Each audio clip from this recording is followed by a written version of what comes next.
তো আজকের ভিডিও পর্যন্ত, এই সেকেন্ড পার্টে আবার দেখা হচ্ছে। কি ভিডিওতে বলছিলাম গোসল করার জায়গা না, বাট এই জিনিসটা তারা আমাদের কাছে শেয়ার করা উচিত ছিল, তাহলে আমরা ওইভাবে প্রিপারেশন নিয়ে আসতাম। টাকার সাথে এনার্জির একটা কানেকশন আছে। আসসালামু আলাইকুম এভরিওয়ান, চট্টগ্রাম ডে ট্যুর ব্লগের সেকেন্ড পার্টে আপনাকে স্বাগতম। আজকে আমাদের কথা ছিল যে 3টা স্পট ঘুরে দেখাবো। আমাদের সেকেন্ড স্পটের নাম হচ্ছে গলিয়াখালী সি বিচ। আমরা এখন গলিয়াখালী সি বিচ সম্পর্কে কিছু বলবো এবং ঘুরে একটু দেখাবো। So let's go. This one for the holidays. I hear Santa rolling in a sleigh. This one for the holidays. কেমন আছেন সবাই? আশা করছি সবাই ভালো আছেন। আপনারা দেখছেন আমার সীতাকুণ্ড ডে ট্যুরের দ্বিতীয় এবং শেষ পর্ব। প্রথম ভাগে আপনারা দেখিয়েছিলেন কিভাবে আমি পাহাড়ে উঠলাম এবং সীতাকুণ্ডের মন মাতানো সব দৃশ্য উপভোগ করলাম। সবকিছুই ছিল ঠিক আমার মনের মতো। আজকের পর্বে দেখাবো পাহাড় থেকে নেমে দুপুরের ভোজ, সমুদ্র সৈকতে কিছুটা সময় কাটানো এবং সবশেষে দিনের শেষ গন্তব্য মহামায়া লেক। আর পুরো ট্যুরের খরচ কত হলো সেই হিসাবটাও দিয়ে দিব। পরিকল্পনা অনুযায়ী পাহাড় থেকে নামার পরই আমরা সরাসরি গলিয়াখালী সি বিচের উদ্দেশ্যে রওনা হলাম। ওকে, আমরা এখন সি বিচের দিকে চলে যাচ্ছি। ওই যে সামনে সি বিচ, আমাদের গাড়ি থেকে নামাই দিছে। যারা যারা আসছে সবাই পর্যটক।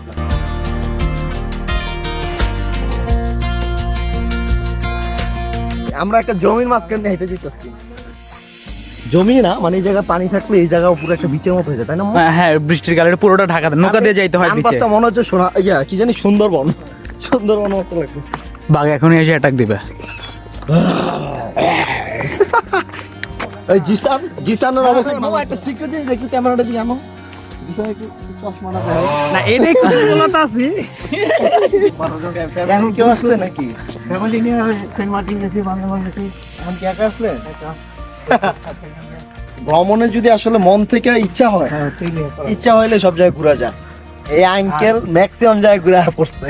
আর হইলো গিয়া তোমার আরেকটা জিনিস ছিল, বাইরে যাবো ফুটানি করে না, এই ফুটানি করে খাইতে গেলে টাকা শেষ, এনার্জিও শেষ। টাকার সাথে এনার্জির একটা কানেকশন আছে। এটা আমার এই বন্ধুরা বুঝতে পারে।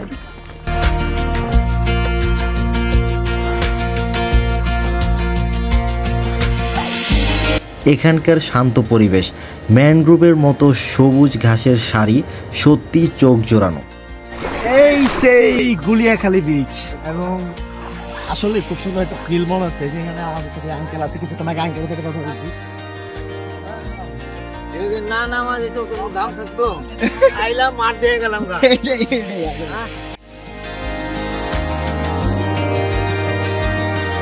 ঢেউ কম হলেও নিরিবিলি পরিবেশে দারুণ কিছু ছবি তোলার সুযোগ পেলাম। ফাইনালি আমাদের হচ্ছে গুলিয়াখালী সি বিচ যতটুকু উপভোগ করে নিছি। আমার মনে হয় না বেশি উপভোগ করার মতো এখানে কিছু আছে। বর্তমানে পানি খুবই কম, যেহেতু শীতকাল, বুঝতে পারতেছেন। শীতকালের কারণে হচ্ছে গিয়ে আমাদের প্রথমত ঝর্ণায় পানি নাই, সমুদ্রে হচ্ছে গিয়ে পানি খুবই কম। ওই যে পিছন সাইডটা হচ্ছে সমুদ্র পানি খুবই কম। যাই হোক, তো একটু নামলাম হালকা পাতলা, প্রচুর ময়লা অলরেডি। এখন হচ্ছে কি আমাদের লাঞ্চের সময় হয়ে গেছে, 12:30 হচ্ছে আমাদের লাঞ্চ করে দেন আমরা পার্ট 3-তে যাব। গলিয়াখালী থেকে ফিরে এবার দুপুরের খাবারের পালা। পাহাড় আর সমুদ্রের ক্লান্তি দূর করতে গরম খাবারের জুড়ে নেই। মাহিম, চিকেন আলু ভর্তা ডাল একদম সেরা। এখানে খুব সম্ভবত ভাত আর ডাল, আলু ভর্তা এগুলো আনলিমিটেড। তো এই জিনিসটা খুব ভালো লাগছে। এবার খাবার এভারেজ ঠিক আছে। ট্যুর গ্রুপের আয়োজনে আমরা সবাই লাঞ্চ শেষ করলাম। খাওয়া দাওয়ার পর্ব শেষ হতেই আমাদের লেগুনাটিকে বিদায় জানানো হলো। এবার আমরা বাসে করে মহামায়া লেকের দিকে রওনা দিব। এই মুহূর্তে আছি আমাদের 3 নাম্বার স্পট, যেটা নাম হচ্ছে মহামায়া লেক। কি কি আছে এটার ভিতর এবং আমাদের এক্সপেরিয়েন্সটা শেয়ার করার চেষ্টা করবো। ওকে, আমরা এখন মহামায়া লেকে প্রবেশ করতে যাচ্ছি। তো ভিতরে কি আছে দেখি। ভিতরে যতটুকু জানি একটা লেক আছে এবং এখানে গোসল করবো। আমরা অলরেডি কাঠি বস্তা করে আমাদের কাপড় চোপড় নিয়ে আসছি। আর একটু আমরা চারপাশে ভিউটা দেখাবো। আর যেই ইকো পার্কটা, এখানে আমাদের সকল খরচ আমাদের যেই বহন করছে, আমাদের যাদেরকে প্যাকেজ নিচ্ছি ওইটার সাথে আমাদের ম্যান্ডেটরি ছিল। সো মহামায়া লেকে কি কি আছে দেখা যাক। মহামায়া লেক ট্রিপের শেষ আকর্ষণ, দিনের শেষ এবং অন্যতম সুন্দর স্পট। মহামায়া লেক। এটি দেশের দ্বিতীয় বৃহত্তম কৃত্রিম লেক। চারপাশের সবুজ পাহাড় আর লেকের স্নিগ্ধ জলরাশি দৃশ্য অসাধারণ। টিকিট কেটেই ভিতরে প্রবেশ করার পরই আমরা সোজা চলে গেলাম গোসলের স্পটে সারাদিনের ক্লান্তি দূর করার জন্য। কিন্তু গিয়ে দেখি গোসলের জন্য লেকে নামা সম্ভব নয়, কারণ লেকের পানি কমে গিয়েছে। তো আমরা এখন মহামায়া লেকের যে ছোটখাটো যে পাহাড়গুলো আছে ওখানে হাঁটাহাঁটি করতেছি, বাট মহামায়া লেকে পানি আছে খুবই অল্প। ট্যুর গাইড ছিল, সে আমাদের কাছে এটা শেয়ার করে নাই যে এখন এখানে গোসল করা যাবে না, যে পানি কম আছে। পানি কম থাকার কারণে না মামা, হয়তো এখানে এখন গোসল করা যায় না, পানি এবারে যা আছে গোসল করার মতো, কিন্তু আমাদেরকে তারা এটা এনশিওর করে নাই। এর থেকে ভালো হইতো যেখানে ঝর্ণা আছে ওখানে যদি যাইতাম, অল্প পানি পড়লো, সেটা একটা শান্তি ছিল। পুরো এই জায়গাটা বেড বাস দিয়ে দিচ্ছে। আদারওয়াইজ ওদের রিভিউ আমি খারাপ দিব না, বাট এই জিনিসটা তারা আমাদের কাছে শেয়ার করা উচিত ছিল, তাহলে আমরা ওইভাবে প্রিপারেশন নিয়ে আসতাম, এই আর কি। তবে আপনারা যারা আসবেন ট্যুর গাইডের সাথে ওইভাবে কথাবার্তা বলে নিবেন, যেন কথার সাথে কাজে মিল থাকে। তারপর অনেক খোঁজাখুঁজি করে আমরা এই স্পটটি খুঁজে পেয়েছি। ফাইনালি আমরা গোসল করা সন্ধান পাইছি। তো দেখাতে এই জায়গায় এই যে এটা হচ্ছে লেকের পানি আসতে আসতে এখানে, ঠিক আছে। যাই হোক আমরা সন্তুষ্ট, গোসল করতে পারতেছিলাম, মুহূর্ত ভাই দিতে পারবো। তো 5টার মধ্যে আমরা রওনা দিলাম।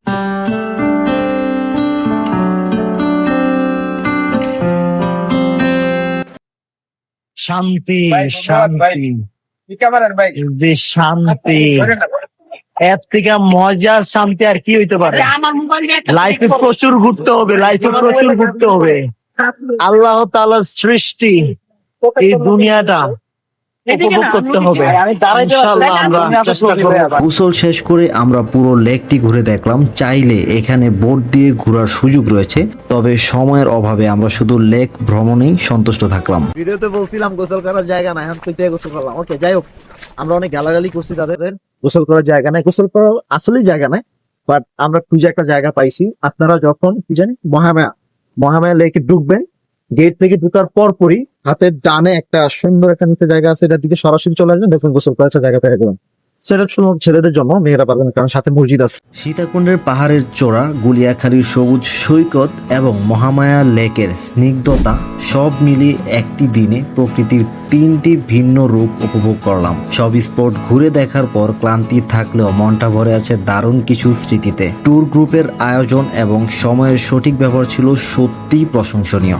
এক নজরে আজকের ট্যুরের মোট হিসাব হলো অগ্রিম বুকিং 510 টাকা। বাসে ওঠার সময় ট্যুর অর্গানাইজাররা আমাদের কাছ থেকে 350 টাকা করে নিলেন, যেখানে লোকাল ট্রান্সপোর্ট, 2 বেলা খাবার সহ লেকের এন্ট্রি ফি। মোট খরচ 1050 টাকা। সো বলাই যায় 1100 থেকে 1200 টাকায় আজকের ডে ট্যুরটি আমরা কমপ্লিট করেছি। এত কম খরচে 3টা স্পট একা একা ঘোরা সম্ভব নয়। ফাইনালি আজকে আমাদের ব্লগ এখানে শেষ করতে যাচ্ছি। আর আমরা ভিডিওতে বলে দিয়েছিলাম যে ওভারঅল আমার প্রথম এক্সপেরিয়েন্স সম্পর্কে আপনাদেরকে একটা আইডিয়া দিব। এছাড়াও আমি যে গ্রুপ ট্যুরে বা যে ডে ট্যুরে আসছি যাদের মাধ্যমে, তো তাদের সম্পর্কে আমি একটা ওভারঅল একটা আইডিয়া আপনাদেরকে দিব। আমি ভিডিও শুরুতে বলে দিয়েছিলাম যে আমরা বাংলাদেশের স্বনামধন্য একটা গ্রুপ, যেটা হচ্ছে পিসিসি গ্রুপের মাধ্যমে এসেছি। আমার কাছে ওভারঅল ফার্স্ট ক্লাস থেকে তাদের সার্ভিস খুবই ভালো লেগেছে। আমার বন্ধু বান্ধব যারা আসছে, এছাড়া সাথে যারা আসছে, ওভারঅল সবকিছু ভালো লাগছে। ওই শুধুমাত্র হয়তো খাবার দাবারে একটু প্রবলেম, বাট এটা মানায় নিতে হয় কারণ একটা ট্যুর গ্রুপে আছি, এইটাই আর কি। তো ওভারঅল আমার কাছে চট্টগ্রাম ট্যুরটা খুবই ভালো লাগছে। আর অন্যান্য ব্লগের থেকে আজকের ব্লগে আমার যথেষ্ট এনার্জি ছিল। আর মাহিম তো পুরো সারপ্রাইজ আজকে আমার এনার্জি দেখে, মাহিম তো ভাবতেই পারে না যে আমার এত এনার্জি থাকবে। যাই হোক, আমরা আজকে আমাদের ব্লগ এখানে শেষ করতে যাচ্ছি ইনশাল্লাহ, এবং আমাদের নেক্সট ব্লগে আপনাদের সাথে দেখা হবে। আপনারা ততক্ষণ পর্যন্ত সুস্থ থাকুন, এছাড়াও এনজয় লাইফের সাথে থাকুন। আমাদের জন্য দোয়া করুন যেন আমরা আপনাদের সাথে থাকতে পারি, আমরা আপনাদের জন্য নতুন নতুন কন্টেন্ট নিয়ে আসতে পারি ইনশাল্লাহ। যাই হোক, নেক্সট ভিডিওতে দেখা হবে। ভালো থাকবেন, সুস্থ থাকবেন, আল্লাহ হাফেজ, আসসালামু আলাইকুম।